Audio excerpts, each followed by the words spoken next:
Bertemu kembali pada hujung minggu lepas, Malaysia kini terbitkan ulasan bertajuk Sejuta Isi Rumah Miskin Jika Tiada Bantuan PKP 2.0 oleh Adam Firus dan juga Hawati Abdul Hamid dari Khazanah Research Institute.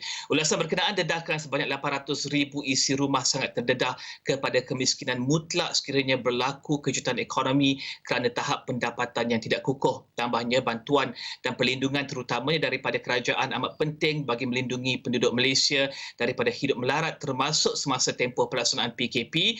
Untuk membincangkan berkenaan dengan kenyataan-kenyataan tersebut serta ulasan itu, kita bersama dengan pendidik bersekutu Khazanah Research Institute Adam Manaf Muhammad Firus. Adam, pertama sekali Adam, sebanyak 800,000 isi rumah sangat terdedah kepada kemiskinan mutlak sekiranya kejutan ekonomi kerana tahap pendapatan yang tidak kukuh. Secara ringkas, apa kemiskinan mutlak itu, Adam? Terima kasih, Riza. Okey, kemiskinan mutlak kemiskinan wujud dalam pelbagai bentuk, dan kemiskinan mutlak adalah konsep kemiskinan yang boleh dikatakan paling konvensional.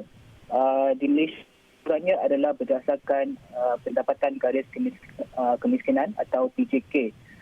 Dan ini adalah pendapatan minimum yang diperlukan setiap isi rumah untuk memenuhi keperluan asas mereka seperti makanan dan tempat tinggal. Isi rumah yang berpendapatan kurang daripada PJK ini dianggap sebagai berada dalam kemiskinan mutlak.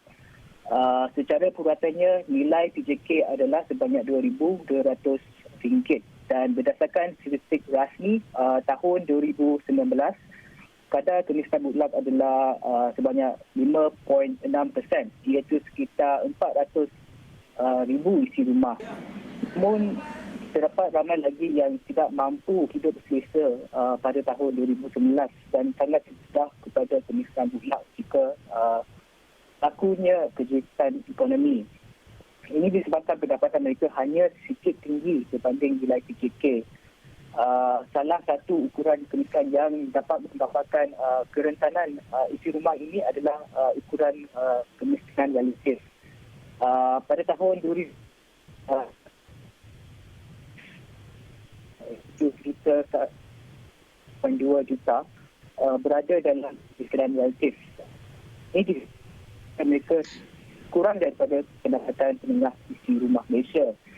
Dan oleh itu, 800,000 isi rumah ini yang berada dalam kemiskinan relatif sangat terdedah kepada kemiskinan mutlak sekiranya berlaku kejutan ekonomi. Dan bagi individu dalam isi rumah 800,000 yang Adam tuliskan di situ, mungkin Adam boleh jelaskan bagaimana pendapatan mereka ini boleh kurang sebanyak RM700 ketika tempoh PKP ini? Okey, bagi ramai isi rumah yang berpendapatan rendah dan mudah pendapatan ketika tempoh PKP ini tidak mustahil. Dalam worst case scenario, kehilangan pendapatan boleh melebihi RM700 jika mereka sedang kerja terus. Misalnya, jika kita lihat tahun lepas, bulan Mac, semasa peringkat awal PKP, Jabatan Perangkaan Malaysia telah pun buat survey berkenaan kesan kasus COVID-19 terhadap status pekerjaan. Berdasarkan hasil kajian ini, golongan yang paling terjejas adalah mereka yang bekerja sendiri. Secara khususnya, 47% daripada mereka yang bekerja sendiri didapati hilang kerja.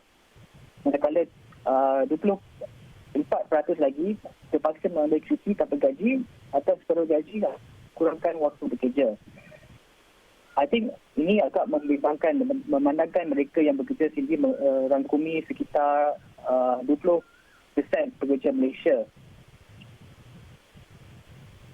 Dan mungkin Adam boleh jelaskan risiko 800,000 isi rumah ini masuk ke dalam miskin mutlak. Adakah ia lebih besar jika PKP dilanjutkan lebih daripada 2 minggu, melihat kepada bagaimana mereka juga seperti Adam laporkan tidak mempunyai simpanan yang cukup untuk membantu mereka dalam tempoh kejutan ekonomi ini? Ya, pada pendapat saya, risiko ini jauh lebih besar jika PKP dilanjutkan lebih daripada 2 minggu. Persatuan SME baru ini berjangka sebanyak 40% SME di Malaysia akan gulung tikar jika PKP berlanjutan sepanjang 2 bulan. Memandangkan hampir 65% pekerja Malaysia bekerja dengan SME, risiko terhadap kehilangan pendapatan dan kemiskinan untuk sebanyak 800,000 isi rumah ataupun lebih sangat besar jika PKP dilanjutkan lebih daripada 2 minggu. Tambahan pula, tahap kemiskinan bagi mereka yang dalam kemiskinan pun akan bertambah teruk memandangkan mereka tiada simpanan yang cukup untuk memenuhi keperluan asas mereka.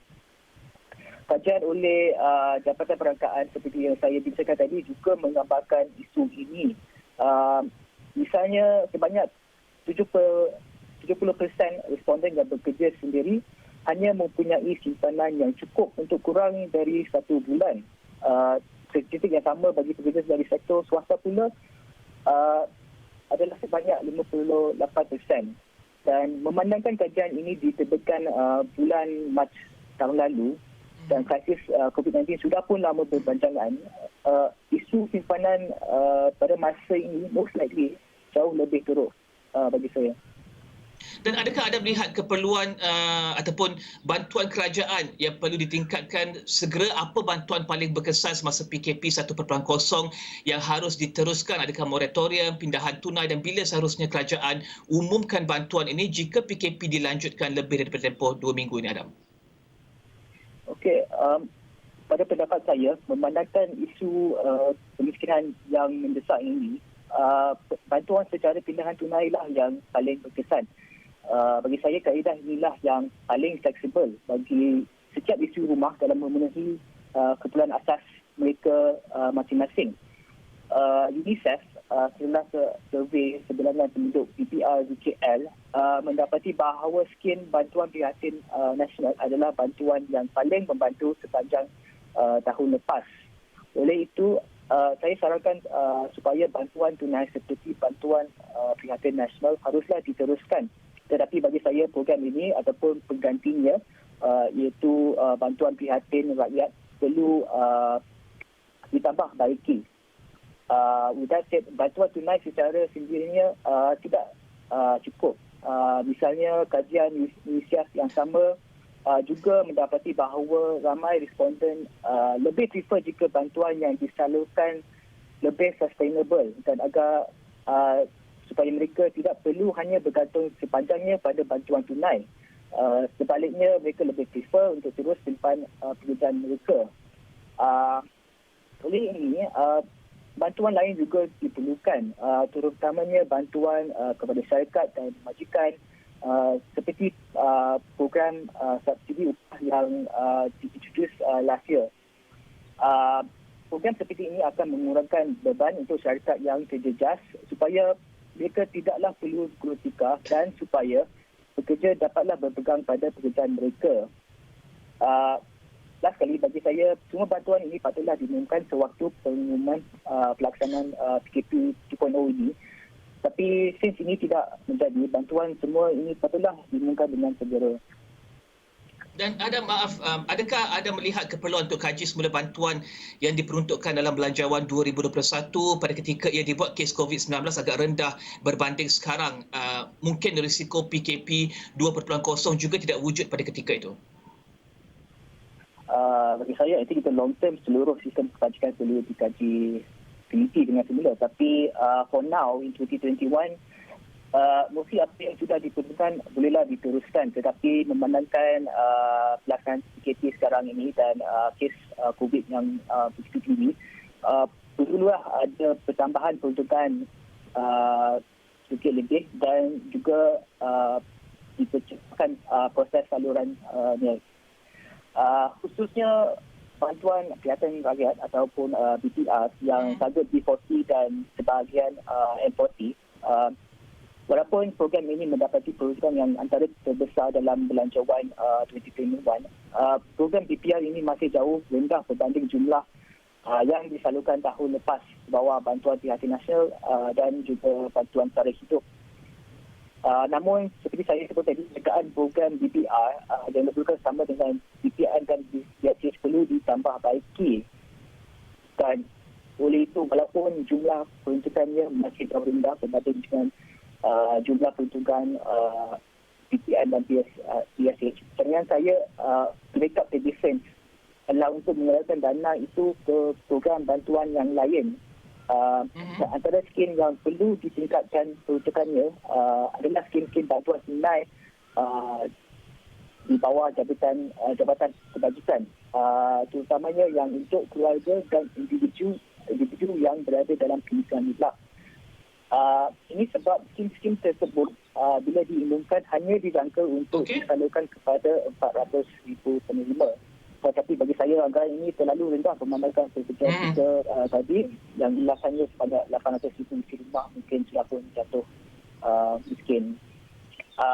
Selain bantuan untuk yang miskin, bantuan pekerja seperti program subsidi upah juga perlu diteruskan, sambil juga perlu meluaskan skopnya supaya semua pekerja dapat dilindungi dan menerima bantuan sekiranya kehilangan pendapatan.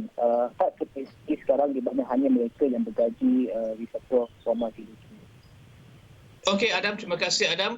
Itu dari Adam Firus daripada Khazanah Research Institute membincangkan berkenaan dengan ulasan yang diterbitkan oleh Malaysia kini 1 juta isi rumah miskin jika tiada bantuan PKP 2.0. Teruskan bersama kami di Astro Awani untuk perkembangan terkini dalam dan juga luar negara. Saya Rizal Zulkafli, salam hormat.